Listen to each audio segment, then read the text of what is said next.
สวัสดีทุกท่านก็คือวันนี้เพจชาแนลคือว่าอาจารย์เพจจะมา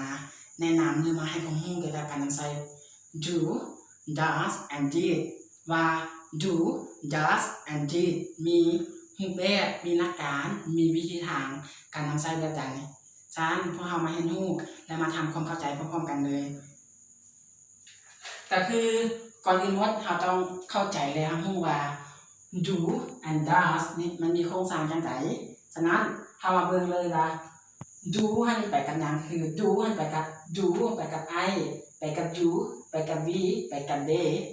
does ไปกับ he ไปกับ she ไปกับ it หลังจากนั้นจะตามด้วย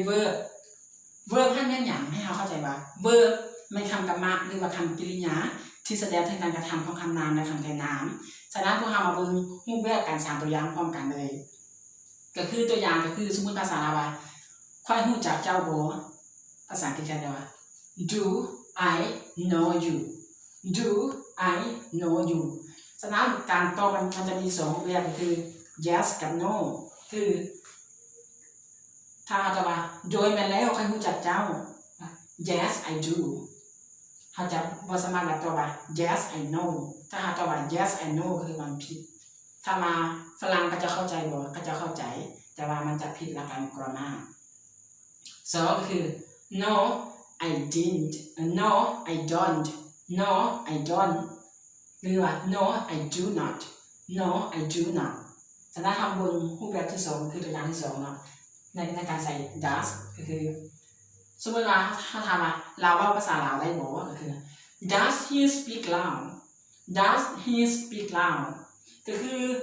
ในเมื่อที่เราเห็น speak นี่ละลายทางกับการคิดพ่อว่าเอาเป็นอย่างเขาคือบ่ตื่น s ใส่ you speak นี่เขาบ่สามารถตื่น s นี้ได้เพราะว่าเขาแยกมือทางหน้ามือเป็นรูปแบบคำถามเขาแยกดู does แล้วฉะนั้นเขาดู does he speak loud does he speak loud คือเราเว้าภาษาลาวได้บ่ในเมื่อที่เขาตอบว่า yes he does โดยมาแล้วเราเว้าได้หรือว่าบ่เราเว้าบ่ได้หรือว่าบ่เราบ่สามารถเว้าได้ no he doesn't ในเมื่อที่เราเข้าใจเกี่ยวกับการนำใช้ของ do และ does ฉะนั้นพวกเรามาทำความเข้าใจเกี่ยวกับ did นี่ก่อนเนาะว่า did นี่แม่นหยังเนาะมันมาจากไสมันมีตัวตนแนวใดก็คือ did นี่มันอดีตของ do และ does แล้วอะไรก็คือในเมื่อที่มันเป็นอดีตของ do และ does แล้วเราจะมีโครงสร้างมันจะสร้างได้ว่าอันนี้ก็เป็น do อันนี้ก็เป็น does ก็คือให้ทุกคนจุติกรรมลงจุดนี้ได้เลยก็คือตัวนี้จะกลายเป็น did ตัวนี้จะกลายเป็น did ฉะนั้นคือ did นี่เป็นอดีตของ do และ does หรือว่าเป็น verb 2 did นี่แสดงถึงการกระทำถึงเหตุการณ์ที่ถูกกระทำไปแล้ว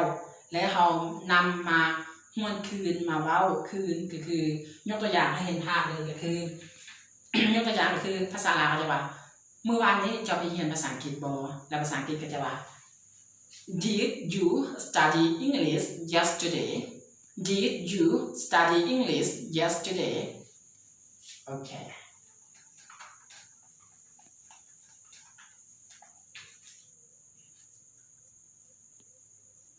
Did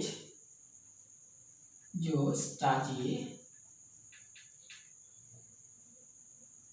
English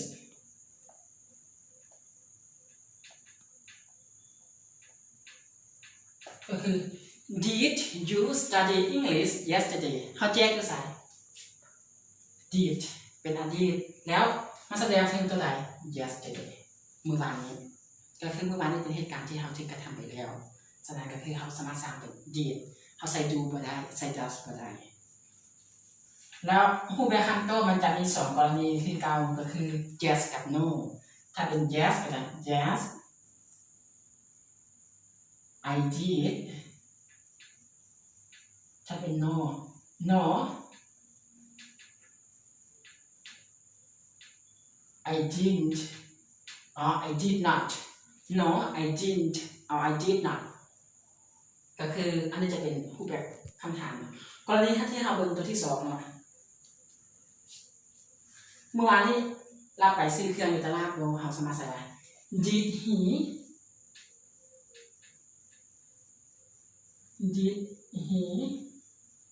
go to shopping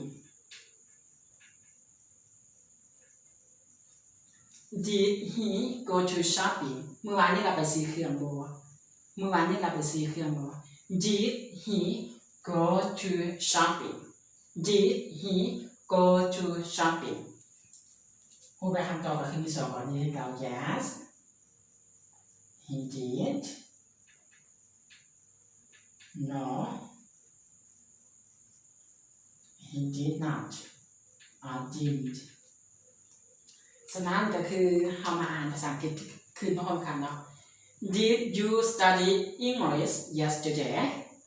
Yes, I did. No, I did not. No, I didn't. Did he go to shopping? Did he go to shopping? Yes, he did. No, he didn't. No, he didn't. ก็คือฉะนั้นสำหรับวันนี้การอ่านใส่ do does and did หมดเพียงเท่านี้ก็คือว่าทุกทางและทุกคนจะเข้าใจเกี่ยวกับโครงสร้างเข้าใจเกี่ยวกับการสร้างเป็นตัวอย่างในรูปแบบคำถามเข้าใจเกี่ยวกับเริ่มเน้นอย่างว่ามันมีโครงสร้างมันมีรูปแบบแนวไหนแล้วทุกทางที่ได้เบิ่งคลิปวิดีโอที่อาจารย์เพจหรือว่าเพจ channel ได้แนะนำในวันนี้คงจะรู้วิธีทางในการนำใช้ do does and did ก็คือสำหรับวันนี้เพจเองจะมาจะเอาเกี่ยวกับการนำใช้ do and did บทเรียนนี้ทุกทางคงจะมากและนำใช้เป็นประโยชน์ถ้ามากฮักการสอนหรือว่าจะติดตามเกี่ยวกับการเรียนการสอนภาษาอังกฤษกับอาจารย์เพชรขอให้กดไลค์กดแชร์กด subscribe กดติดตามอยู่ที่เพจ channel อยู่ที่ YouTube ขอบใจ